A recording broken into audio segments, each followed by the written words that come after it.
Hello all, I am Dr. Vibhash Kumar Ved, and today in this video we'll going to demonstrate the gross features of the spinal cord. So as we know, the spinal cord is the most important content of the vertebral canal. In adults, it occupies only the upper two-thirds part of the vertebral canal. Although the spinal cord constitutes only 2% of the central nervous system, its functions are vital, like the afferent pathways which transmit sensory impulses from the body, the efferent pathways to control voluntary motor function, and autonomic component for the regulation of sympathetic innervation. The spinal cord begins as a downward extension of the medulla oblongata at the level of the upper border of the first cervical vertebra, and it extends down to the level of the lower border of the first lumbar vertebra. So this proximal end of the spinal cord lies at the level of the first cervical vertebra, as well as the distal end of this spinal cord lies at the level of the upper border of the first lumbar vertebra. The level of the spinal cord varies with the flexion or extension of the spine.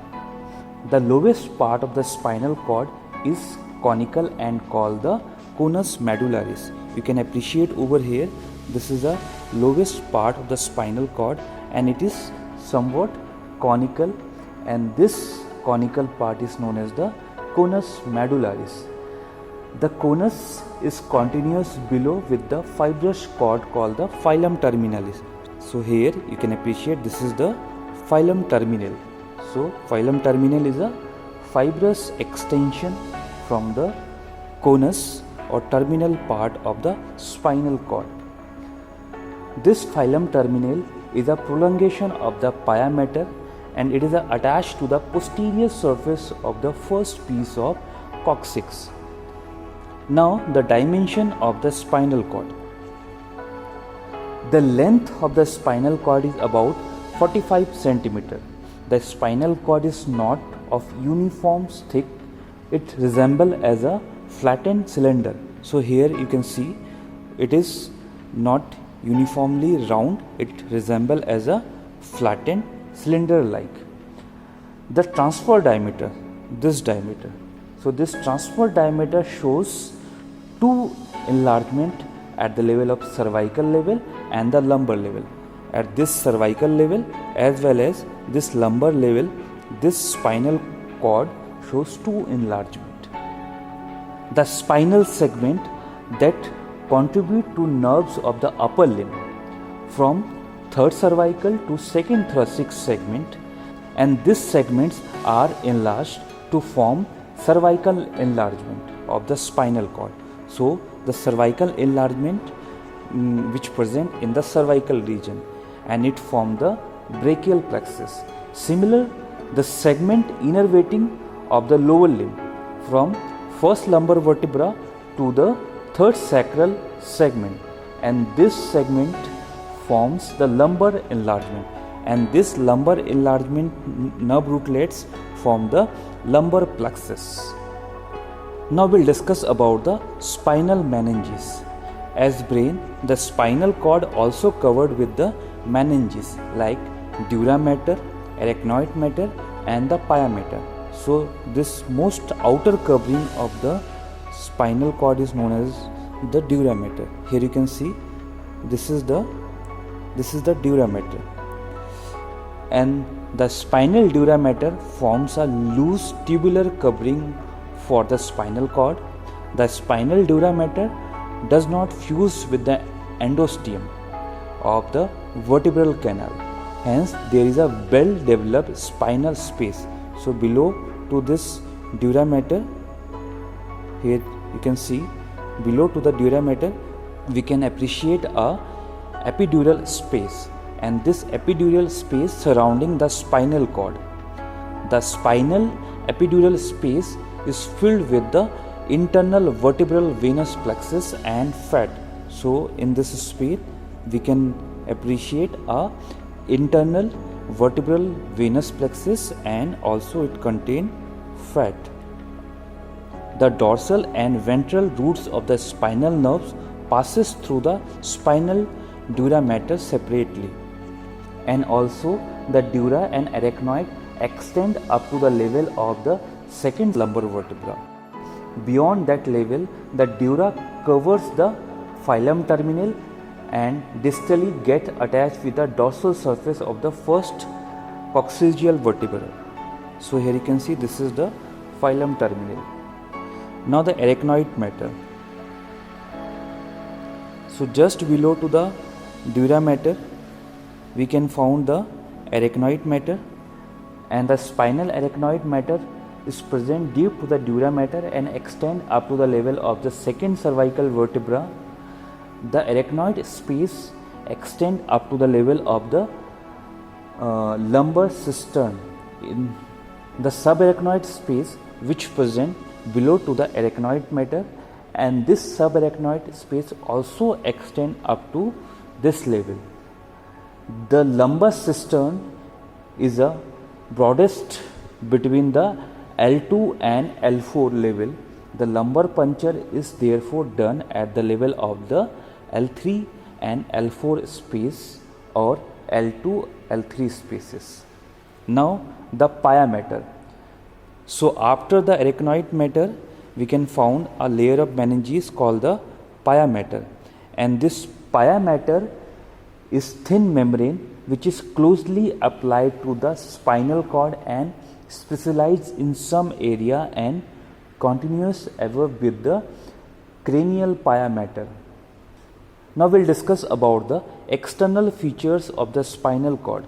The external features of the spinal cord refers to the gross appearance. So first we'll appreciate the anterior part of the spinal cord. So here you can see this is the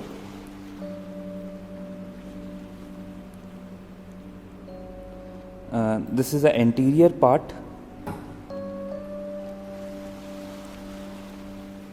This is the anterior part, and this anterior surface of the spinal cord is marked by deep anterior median fissure. So here you can see it is anteriorly marked by deep anterior median fissure, and this deep anterior median fissure which contains the anterior spinal artery. The same manner on the posterior surface. So here you can see this is a posterior surface, and this posterior surface of the spinal cord also marked by a shallow posterior median sulcus. So here you can see it is marked by a shallow posterior median sulcus. The anterior median fissure, this fissure and the posterior median sulcus, this posterior median sulcus, these two structure which divide the surface of the spinal cord into two symmetrical halves. Each half of the spinal cord further subdivide into posterior lateral and anterior region by anterolateral posterolateral sulcus. So here you can see on the right side we can found this is the right half of the spinal cord, and on the left side this is the left half of the spinal cord, and this right and this left half of the spinal cord also divide into the anterior region, the lateral region. Here we can appreciate this is a lateral region and the posterior region. So here you can see this is a posterior region. In between the lateral and the posterior region we can found the posterolateral sulcus. Same manner in between the anterior region, this anterior region and the lateral region we can found the anterolateral sulcus. Then the rootlets of the dorsal or sensory roots. So here you can see these are the rootlets of the dorsals and the sensory root, and these roots of the spinal nerves enter the spinal cord at the posterolateral sulcus on the either side. So here we can see this is a posterolateral sulcus, and from this sulcus we can appreciate these are the dorsal roots and rootlets of the dorsal or sensory roots. The same manner the rootlets of the ventral or motor root. Here you can see these are the rootlets of the ventral or motor root of the spinal nerves, and these rootlets emerge through the anterior lateral sulcus on the either side. The spinal cord gives attachment on the either side to the 31 pairs of the spinal nerves. 8 spinal nerves lies at the level of the cervical region, 12 are thoracic region, 5 lumbar, 5 sacral and 1 coccygeal. The parts of the spinal cord giving origin to the rootlets for one pair of the spinal nerves constitute on the spinal segments.